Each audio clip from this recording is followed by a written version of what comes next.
Hello traders, hello friends. Welcome back again to our weekly forex forecast. Last week walang masyadong galaw ang market, no? Kasi nung Thursday ay bank holiday sa US, tapos nung Friday ay holiday naman kasi Black Friday. All right. And also nung chinek ko ang COT report, okay, so hindi rin sila updated. Okay, so as of November 19 lang ang naririto. It's because nga holiday anyway. Next week tayo magiging busy kasi meron tayong mga high impact news or mga significant events. Or next week Friday ang NFP. So ito yung mga high impact news for next week from December 1 to December 7. Okay? So Monday, December 2, 11 o'clock PM, we have for USD, ISM, Manufacturing PMI. So very important din yan. December 3, we have for CHF, CPI, and USD, JOLTS job opening. Okay, so pwede nyo basahin yan kung ano yung ibig sabihin ng mga news na yan. And then Wednesday, AUD, merong GDP, tapos GBP, BOE, Governor Bailey speaks. And then meron ulit kay USD, 9:15, ADP non-farm employment change, tapos 11 o'clock PM, USD, ISM, Services PMI. And then sa Thursday, USD na naman, okay, 2:45 AM, Fed Chair Powell speaks.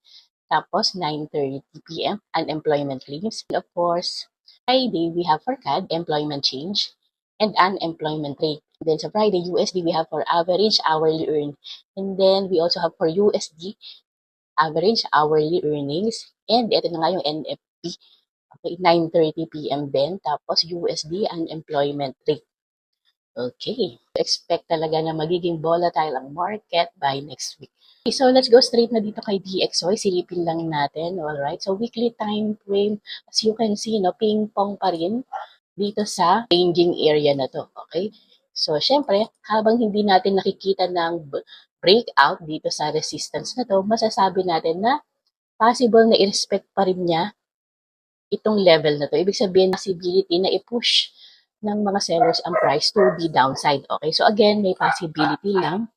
Dahil very impulsive ang mga buyers dito. So, may possibility rin naman na ito ay pullback lang. Okay? Unless na makakita talaga tayo ng bearish price action, kagaya nito, di ba, nagkaroon dito ng double top tapos bumaba. Okay? Tapos, dito rin, halos double top din to. Bumaba. So, ngayon, wala pa kasi. Okay, so syempre sa market, hindi naman tayo nag-a-assume. We have to be very reactive. Okay? So sa ngayon, wait and see tayo. So hindi natin alam kung i-respect niya pa rin itong area na to as resistance. Okay? Or talaga magkakaroon na dito ng breakout. Kasi bago natin masabi na meron talagang breakout dito, kailangan merong acceptance of price. Ibig sabihin, meron talagang 2 or more na green candles dito sa breakout point na to, parang ganito. Ayan, kaya lang ang nangyari, hindi ganyan, di ba? Nagkaroon dito ng sell-off. Wait and see tayo dito kay DXY, pero ang alam natin na kapag nasa resistance, ang mga sellers ang present dyan. Okay, so wala pang acceptance in price kung talaga magko-continue ang price ng USD to the upside. Okay, so ito yung next na level na abangan natin. Alright, if ever na magkaroon talaga ng breakout. Okay, so ngayon, as you can see, ang market ng US dollar ay sideways. Alright, or ranging lang. Let's move on na agad kay XAU-USD. So again, hindi na natin check yung COT report kasi nga hindi naman siya updated. So more on technical lang tayo. So dito naman sa monthly time frame, kita nyo naman na after magkaroon talaga dito ng breakout, dito sa ranging area na to ay very impulsive move ang nangyari sa kanya. Okay? So finally ngayon nakakita na tayo ng start of retracement. Nakita na tayo dito ng red candle. So, we can see na nasa start na tayo ng correction.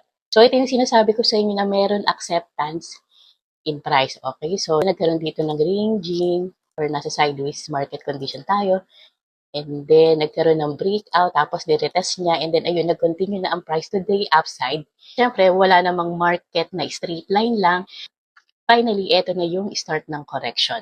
Okay? If i-analyze natin ito yung na-create na candle noong November, Kita nyo naman bumaba siya, pero nag-stop siya dito sa 50% ng move niya to from high to the low. Yan. So, syempre, ang tanong natin ngayon, okay, kung talagang dito na ba natapos ang retracement and magkakaroon na ng move to the upside or if i-feel niya itong weak ng candle. Okay? If you want to measure the correction, we can use the fib and then plot natin from this low to the high of the impulse leg. Halos na-touch niya na itong 50%. Bearish ako dito kay gold. Nakakita na nga tayo nitong red candle na possible na itest tong week na to for the coming week. Okay? Weekly time frame. Okay, so nagkaroon na rin ng breakdown. So na-break niya na rin itong uptrend direction na to, no? Ayan. And nasa process siya ng retesting ng breakout point. Okay, so possible na may continuation pa ang price to the downside. Alright? Daily time frame, forming head and shoulders naman ang possible na ma-form dito. Okay, so syempre kapag ganitong mga head and shoulders, so reversal pattern yan, pero not necessarily naman na i-reverse niya itong trend na to. Possible nga na magkakaroon siya ng deeper pullback or correction. Okay, sa H4 time frame naman, possible na bear plug naman yung pinapakita niya. Yung mga plug patterns, continuation siya ng move niya dito. Okay, so kung downtrend siya, possible na mag-continue ang price pa to the downside. And syempre, ang next support natin ay kahit dito muna. Okay? Tayo kay Euro USD, monthly time frame. Okay, so look at the monthly time frame. Ang Euro USD ay sideways din or ranging lang. So, kagaya rin ng dollar index, nagre-range lang siya. Okay, so inversely correlated ang Euro USD at DXY. So ang DXY ay nasa resistance, ang Euro USD naman, ang price ngayon ay nasa support area. Going down to the weekly time frame, kita naman natin na after nitong double top na to, pero lang, massive move to the downside. As mentioned nga, wala namang market na isang move lang, so may possibility talaga na magkaroon ng reaction, especially nga na nasa strong demand level tayo ng monthly.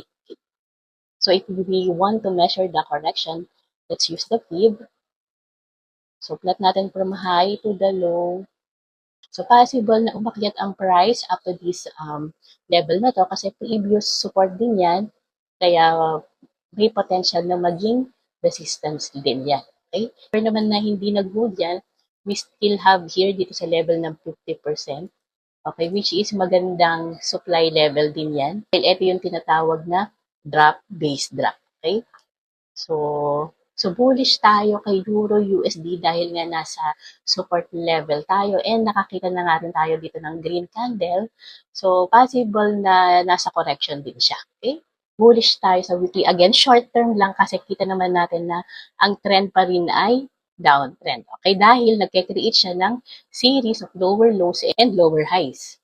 Daily, may potential naman na inverted head and shoulders. Okay, so ang inverted head and shoulders kasi ay bullish price action. Okay, so siyempre hintayin lang natin na ba-break niya itong neckline. If na-break niya itong neckline, siyempre sa retest and magkaroon ng confirmation, doon tayo pwedeng maghanap ng ating long opportunities and target itong area na to. Okay? That's for Euro USD. Next naman GBP USD, monthly time frame. Okay, so dito sa monthly time frame, nagkikreate naman siya ng higher highs and higher lows. If you notice, no, ang price ay nagkikreate nitong parallel channel na to. Okay? Okay, for ilang months, well-respected itong support na to. Okay? And resistance na to. Okay? So, may possibility naman na umakyat din ang GBP USD. Then, let's move down sa weekly. Meron dito ng M pattern. So, may possibility din na umakyat ang price, okay? And i-retest at least dito sa may 38.5 or hanggang dito sa may 50%. Next naman, daily. Meron din ditong inverted na head and shoulders, which is a bullish price action pattern. So may chance talaga na mag-continue ang price to the upside, targeting itong resistance na to. Okay? So ayun lang, and I hope marami ulit kayo natutulog sa video na ito. Bye-bye!